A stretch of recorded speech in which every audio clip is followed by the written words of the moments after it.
really, well, I don't need to, but I really want to. I understand. And I'm not opposed to it. We'll see where we're at when we finish this. Okay, Okay. sounds good to me. I have us at verse 12. You said chapter 10. You said start. Chapter 10, verse Yeah. 12. Oh, I have just started chapter 10. Oh, okay. I Well, think then we did a little bit there. You said I think he went in that room.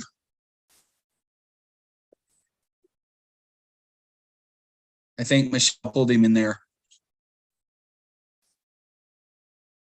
where all right. you want to start. So we'll start at chapter 10, verse 1. Okay, Okay, so remember that we are going through history again. And recounting it. recounting. And so now chapter 10 is when he remakes the stones, remakes Oh, the yeah. tablets of the 10 Commandments. So it says, at that time, the Lord said to me, cut for yourself 2 tablets of stone like the first, and come up to me on the mountain and make an ark of wood. And I'll write on the tablets the words that were on the first tablets you broke, and you shall put them in the ark. Yes. And Ark of Wood, is that the Ark of the Covenant that they're making So- now all of a sudden, or didn't they already make that? So what it appears to be is that he made a wooden box to put the new tablets in. And then inside the wooden box, the new tablets then go in the Ark of the Covenant. Okay. Because it says, because I made an ark of acacia wood. And we know that Moses himself did not make the Ark of the Covenant. Okay. Okay, so an ark, so understand that the idea here, whenever we hear ark, we think of boat. Yes, I do. Really, an ark is a box. Okay, or anything that you could make that would hold something Okay. can be counted as an ark. Because understand that in a way, Moses is placed in an ark.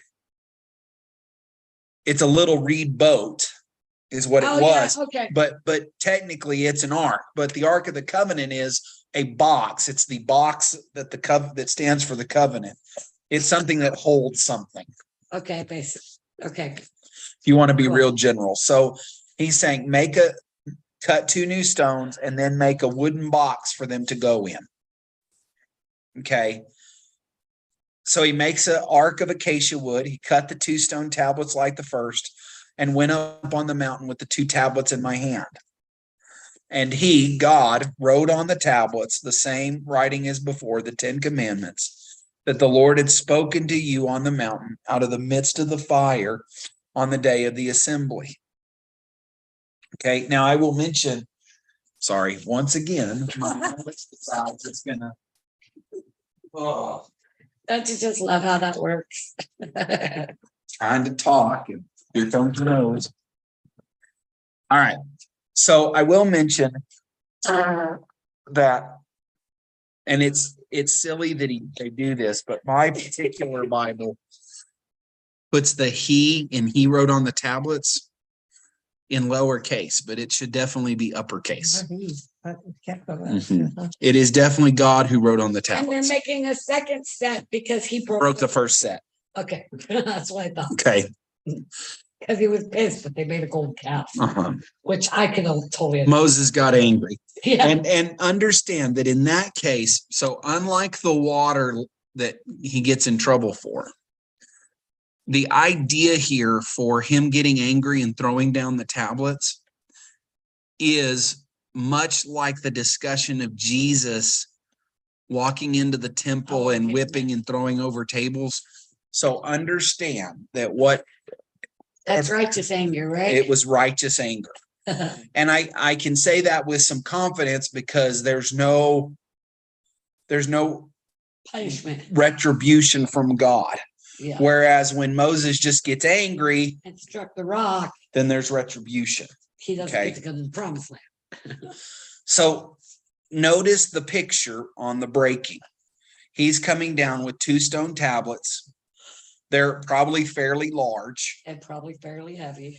And he sees that they have already broken the first 2. Yeah. Okay. And by the way, probably several others, because remember that when we talk about idolatry, there's sexual immorality, there's There's all other stuff. right. So he is filled with God's anger towards the people.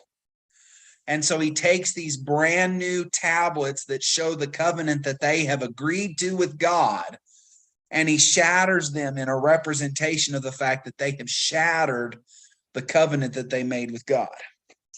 Okay. So God says, now come make a new set. Okay. So then I turned and came down from the mountain, put the tablets in the ark that I had made, and there they are as the Lord commanded me. Okay. The people of Israel journeyed, this verse 6, from Beeroth Bene-Jaakan to Mosera. There Aaron died, and there he was buried. And his son Eleazar ministered and priest in his place. From there they journeyed to Gudgoda, and from Gudgoda to Jabbatha, a land of brooks of water. At that time the Lord set apart the tribe of Levi to carry the ark of the covenant of the Lord, to stand before the Lord to minister to him and to bless in his name to this day. Therefore Levi has no portion or inheritance with his brothers. The Lord is in his inheritance, as the Lord your God said to him. Now, if you'll look, you'll notice that's in parenthesis. Okay. So what it probably is it is a little bit of extra information that was given. It is not part of Moses's speech necessarily. Okay. So then it says, I myself stayed on the mountain as at the first time, 40 days and 40 nights. And the Lord listened to me that time also. The Lord was unwilling to destroy you. And the Lord said to me, arise, go on your journey at the head of the people, that they may go in and possess the land which I swore to their fathers to give them. Okay. So they have strayed away. Yes. There has been a pretty massive punishment go on. Yep. But now Moses has interceded for the people. He has spent time with them. He has worked out, by the way, that whole discussion there where it says, I went and spent another 40 days. And that would seem to also be the moment where we have the story that God says, if you don't go with us, then don't send us. And God shows himself to Moses is during this second 40 days. Okay. Okay. Because now he's saying, okay, now go. Yeah. Okay. So at the end of verse 11, the history lesson is over for right now. Okay. So now we are moving to commandments and laws were present. And now Israel. See how there's a shift? Yeah. So this is what happened then. Now Israel, what does the Lord require of you? Okay. So now here is the interesting element of all of this. Okay. He has just been speaking of the tablets of the 10 Commandments. He has just been speaking of their breaking of the covenant and the renewing of the tablets, the remaking of the tablets that stand before them. But now what he does is he comes back and says, and now, what does the Lord your God require of you? But he doesn't answer, here's the 10 Commandments. No. He says, what does the Lord your God require of you? But to fear the Lord your God, to walk in all his ways, to love him, to serve the Lord your God with all your heart and with all your soul. Okay. So now watch. So what is the actual requirement of the Lord? Well, to fear him, to do things his way, to love him, to serve him, to keep the commandments and statutes, which I'm commanding you today. Now, watch this little side for your good. For your good. Yep. Okay. So Moses, in a way, is bringing things into, okay, so let's talk about what the actual requirements of the Lord are. Okay. What does he require of you? Fear him, walk in his ways, love him, serve him, and keep his commandments. Now, later you will see a statement with Joshua that says, don't turn to the right or to the left. Walk straight along the path of God. Okay. So, behold, Okay, so pay attention. To the Lord your God belong heaven and the heaven of heavens. Okay. So what he's probably saying here in the way we would understand it is, behold, to the Lord your God belongs the sky and all that's above the sky. Yeah, mine says it different, Uh-huh. like way different. Okay. And the heavens. Okay. And his dwelling place, heaven and earth. The earth with all that is in it. Yet. Okay. Now, this is a powerful discussion. Behold, God owns everything. God is in control of everything. Everything belongs to him. And even with that, even with the fact that he owns everything and you're just a little peon in the midst of all that God owns, yet the Lord has set his heart in love on your fathers. So the Lord owns every person on the earth, every animal on the earth, every plant on the earth, every atom on the earth, every animal in heaven, everything in space, everything in the entire universe belongs to God. And yet, he set his heart on you.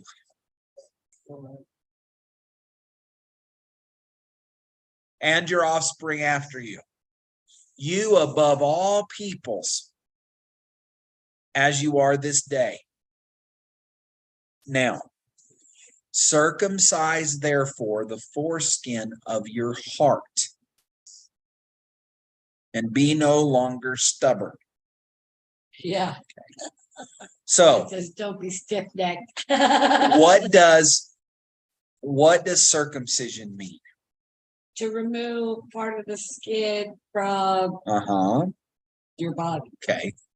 Specifically, the male The male part. reproductive organ. Yes. God says the foreskin of your heart. Yeah, I don't understand that part. Okay. Like, so I'm going to explain. Okay. Like I understand foreskin, but I don't understand foreskin of your heart. Well, he's using it as it's a metaphor. Okay. Okay. Oh. Okay. Oh. Keep your heart clean. So it's a covering. It's something to cover and Yeah. okay. Protect. At some level. But what he's saying is it's just a flap of skin. There's no. So in the same way that as a symbol of your following to me, you circumcise the foreskin of your genitals. Then in the same way, cut away that which is that is covering your heart from me. Oh, that makes a lot more sense when you put it like that. Okay. So think about it this way, and it's a weird discussion. Okay. But there is a level of truth to the way this works. And this is a New Testament discussion as well. Why was that the symbol? Why was circumcision the symbol of the covenant? Okay. There is some level of hygiene involved.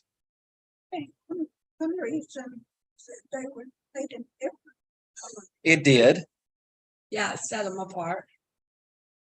Let me take this real quick. Hello? Yes, ma'am.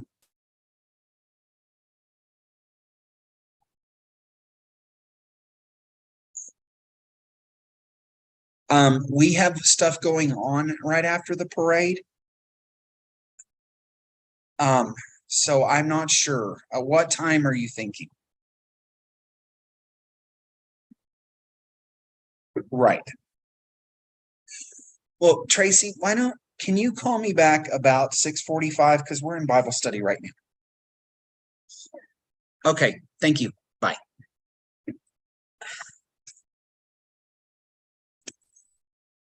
It never fails. What life? Okay, so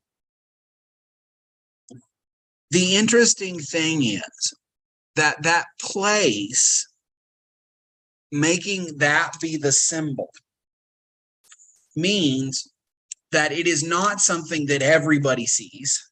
Yeah. And in fact, outside of outside of an intimate relationship, you don't see that, because it is very clear within the biblical time that seeing another person naked was not okay. Yeah. Okay. But what would happen every time you would use the restroom, Yeah. clean yourself, You would look at it. you would see. It was a reminder. For you. Okay. Which brings up the discussion that the relationship between us and God is a personal relationship. It's not about other people, it's about us. Okay. But what he's getting into here is, remember that we talked about, whenever we talk about the heart is the center point. In this culture, the heart is the center point of all that we are. Yes. So he's saying, cut off anything that obstructs your heart. In the same way that as part of the covenant, you make this cut on your 8-day-old children. Yes. Okay. And remember, and this is kind of an interesting discussion. It would not have been like, as Jews, it would not be like they would have known the difference necessarily as growing up. No, because that's all they would have known. But it is a sign of the personal nature of their relationship with God. So in the same way, spiritually, emotionally, and mentally cut out that which stands Between you that and covers. And don't be stubborn anymore. That kind of helps us too. Yeah. And stop being stubborn. Yeah, I Okay. struggle with that stubborn part. But yours uses the term stiff-necked. Yes, stiff-necked. Okay. Which, of course, is this idea. I'm not going to bow. Bow. I stiffen my neck so that I do not bow. Yeah. Okay. For the Lord your God is the God over every other God, and the Lord over every other Lord. He is the great, the mighty, and the awesome God, who is not partial and takes no bribe. So notice this idea of what he gives to God. Circumcise your hearts, because he is the God over everything. He is the Lord over everything. He's great, mighty, he's awesome, and he's completely and totally fair. Now, is fair always good? No. I don't really want fair. I want merciful. No. But understand what Moses is saying. Now, Moses will talk here in a bit to say he's merciful and gracious. Which makes the fair good. But you can't bribe him. Which. Okay. So people would try to do. Understand. Okay. And by the way, this is part of this discussion. It leads into 18. He doesn't take a bribe. He's not partial. He doesn't take a bribe. He executes justice for the fatherless and the widow, and he loves the sojourner, giving him food and clothing. So now this is where he's coming from. If you mistreat the fatherless, if you mistreat the orphan, then justice will come. Yes. If you mistreat the widow, justice will come. Okay. And also, he loves the one who is not of your people, but who lives among you, helping to provide for him. Okay. So let's deal another name for the fatherless. Orphan and a widow. Okay. Now, here's the point of that. They are helpless. Yes. So don't take advantage of the helpless. Don't take advantage of the foreigner. See, now this is an important part of this. What God is getting at is this. Don't think that because you're my people and because I've blessed you, that you're not called to help and to reach out to those who are in need. Treat people because you're Right. Okay. Love the sojourner, therefore, because you were sojourners in the land of Egypt. Remember that time you were slaves? Yeah. Don't treat the sojourner and the slave among you like you were treated. That's the idea. You shall fear the Lord your God. You shall serve him and hold fast to him, and by his name you shall swear. He is your praise. He is your God, who has done for you these great and terrifying things that your eyes have seen. Your fathers went down to Egypt, 70 persons, and now the Lord your God has made you as numerous as the stars of heaven. Remember that you've been blessed. Remember that that is the most important thing. By the way, I will mention this because I think it's a very interesting discussion in this whole idea of he executes justice, going back to the book we were talking about before. He went through and looked at the CDC data, okay, from the number of abortions between January of 1970 and the end of 1972. Okay, Roe v. Wade became law in January of 2020 or 1972. Okay. COVID began in 2020, 50 years later, and was at its worst from that point until the beginning of 2023. Okay, so he takes that up until Roe v. Wade in 1973 and 2023, 3-year period. Okay. You go through, you look at the abortion data from that time. How many abortions happened from the time that New York passed it till Roe v. Wade was passed? And then you take from the beginning of COVID till January until January 21st of 2023. Okay, to make an even time. Now he makes the point, he says the abortion data is only by year, it's not by month. Yeah. Whereas the COVID data was by month. But if you take that and do the statistical analysis of it, the number of deaths due to abortion in 1970 to 1973 and the number of COVID deaths between 2020 and the beginning of 2023 are statistically identical. Wow. 1.3 million. Wow. 1.3 million abortions in that 3-year period. 1.3 COVID deaths in that period. Now, I think it is American COVID deaths. It's not worldwide deaths. It's American. That's bad enough. Yeah, that's bad enough. And so let me say why I say that. He executes justice for the one with no father. And the truth of the matter is, remember that in the ultimate expression of this, we are talking about a situation where the father and mother choose to kill their own child. I know. Can't hardly understand that. Mm-hmm. So, like I said, that's what this book deals with, and I haven't had a chance to check all the data, but I have looked through on some of his other books, and he's been accurate on that. So, yeah, it's kind of scary. But understand that the idea here is that remember that you don't get off. You don't get to just do whatever you want because you're God's people. Yeah. Yeah. Okay. So chapter 11, you shall therefore, okay, because of all this that we've shown you already, you shall love the Lord your God and keep his charge, his statutes, his rules, and his commandments always. Okay. And consider today.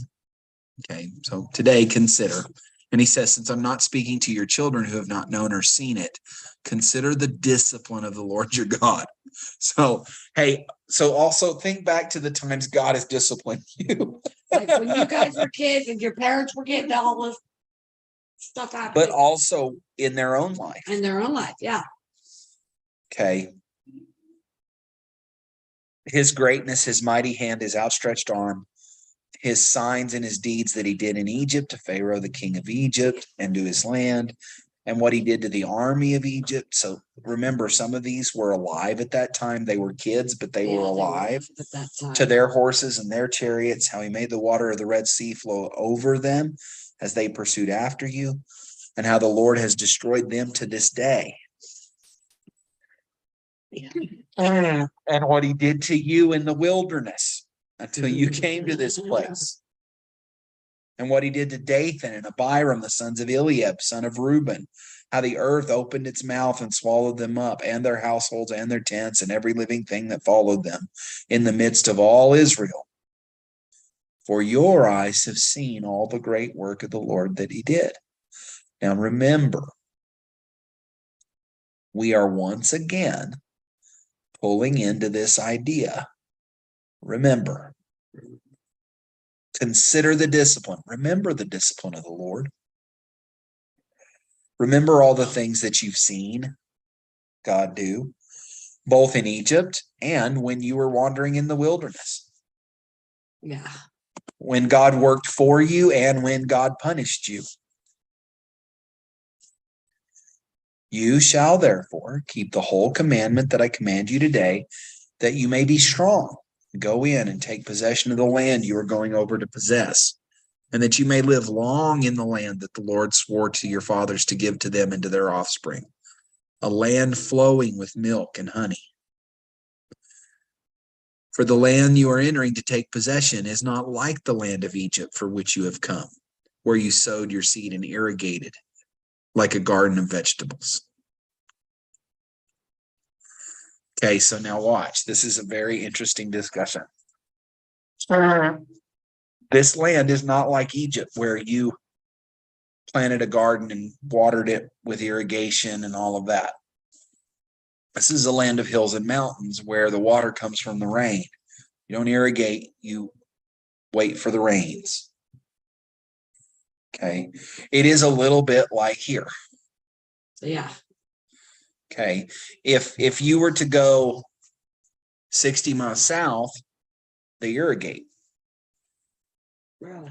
Okay, they have, if you go in, and it's always fun to watch because you have this massive square field, and then you have this massive round field in the middle of it because the irrigation goes in a circle. Those things are called those metal contraptions that go in a circle. Now they make them that go up and down the field, but they are more labor intensive. So it's, you put the water supply in the middle of the field and you let it just go in a circle. Really fun to look at from a plane. Oh, it's super fun to watch see on Google Maps too. Okay. But he says, this is not like it where you'll irrigate like you're growing a garden of vegetables. Instead, it will be God that cares for it and gives the rain and waters it, and the land the Lord your God cares for. The eyes of the Lord your God are always upon it from the beginning of the year to the end of the year. So notice, this land is not like what you left in Egypt where you toiled and you made it grow. This will be a land where I'll make it happen. Doesn't mean there won't be work involved, but I will make the produce. Yeah. Okay.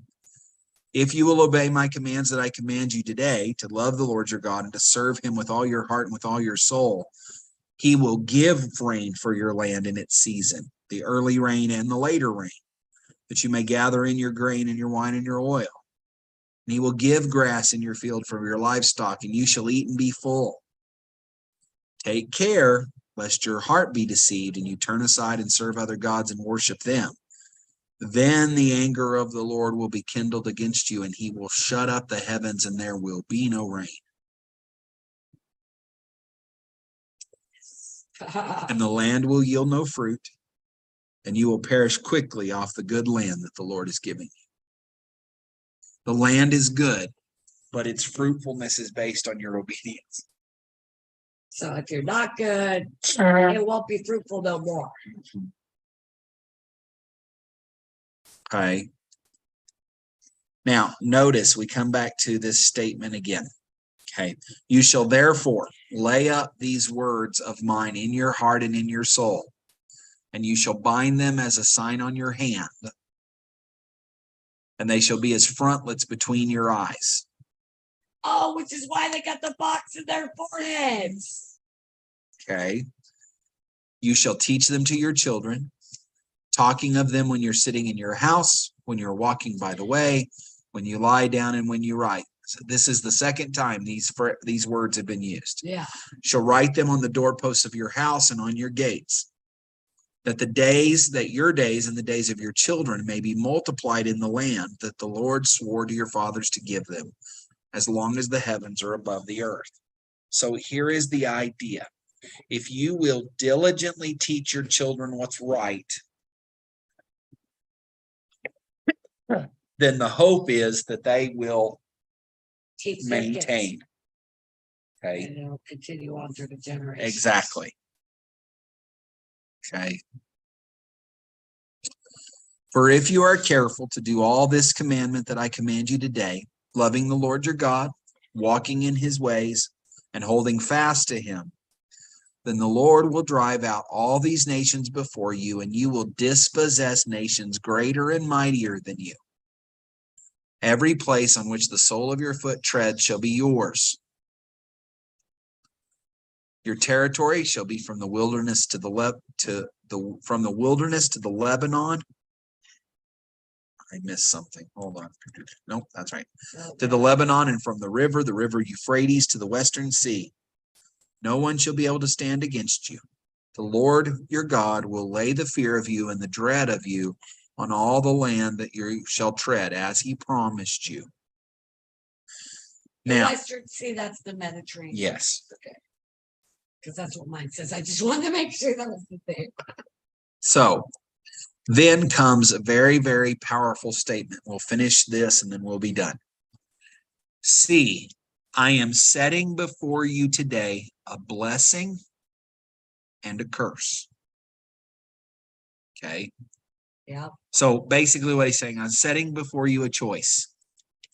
Yep. Either be blessed or be cursed. So here's your choice. The blessing, if you obey the commandments of the Lord your God, which I command you today. And the curse, if you do not obey the commandments of the Lord your God, but turn aside from the way that I am commanding you today, to go after other gods that you have not known. Okay. So what he is doing here, and by the way, this is an important element of this. He is giving them an instruction. Okay. But he's also setting before them what he's about to tell them. I'm setting before you today a blessing and a curse. Now, later, we are going to see exactly what that is. Okay. But here is the interesting discussion. And when the Lord your God brings you into the land that you are entering to take possession of it, you shall set the blessing on Mount Gerizim and the curse on Mount Ebal. Okay. So Gerizim and Ebal are two mountains inside the land of Canaan. Okay. Okay. Probably in the area of Samaria in the New Testament. In fact, as I recall, and I could be wrong, I'll have to go back and look, that scholars believe that the incident of the woman on at the well is in the valley between those two mountains. Okay. Okay. Now, Mount Gerizim is a beautiful green. Lush. Right. Mount Ebal is a rock. Which is why the curse goes there. So notice a physical representation of what happens depending on what you do. Oh, like a visual aid. And by the way, so watch. Later in this, he's going to say, if you will obey these words of mine, here is how I will bless you. And he makes this list. And then he says, if you don't obey me, here's how I will curse you. Okay. So the list of blessings is posted on Mount Gerizim. The list of curses was posted on Mount Ebal. And on a regular interval, the nation of Israel would come together and they would have half of them stand on Mount Gerizim and they'd have half of them stand on Mount Ebal. And they would chant to each other the blessings and the curses. That's weird. As a reminder. Well, that's cool. Right.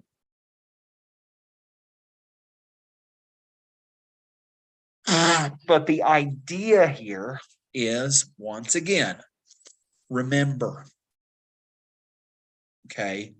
When the Lord brings you into the land you are entering, take possession, you set the blessings on Mount Gerizim, the curse on Mount Ebal. Are they not beyond the Jordan, west of the road, toward the going down of the sun, in the land of the Canaanites who live in Arabah, opposite Gilgal, beside the oak of Moreh? For you are to cross over the Jordan, to go in to take possession of the land that the Lord your God is giving you. And when you possess it and live in it, you shall be careful to do all the statutes and the rules that I am setting before you today. Okay, Moses is trying to get them to understand the gravity of all of How this. serious God takes this. How seriously he takes it and how they are to handle it. Yeah. Okay. Because he's not going with them. Well, he is going with them. Moses is not going with them. That's what I mean. Moses is not going Right. with them. He is trying to get everybody set up to make Joshua's job a little easier. Yeah. Because Joshua's taking up both. And they do well for a while, and then they fall apart, and then they have some moments that they do well again, and then they fall apart again. And which is a lot like yes, in the world today. Absolutely. We do well, and then we fall apart, and then we do well, and then we fall apart. Like even in my own life, I'm like that. Like I look back and like I do well, and then I fall apart, and then I do well, and then I fall apart.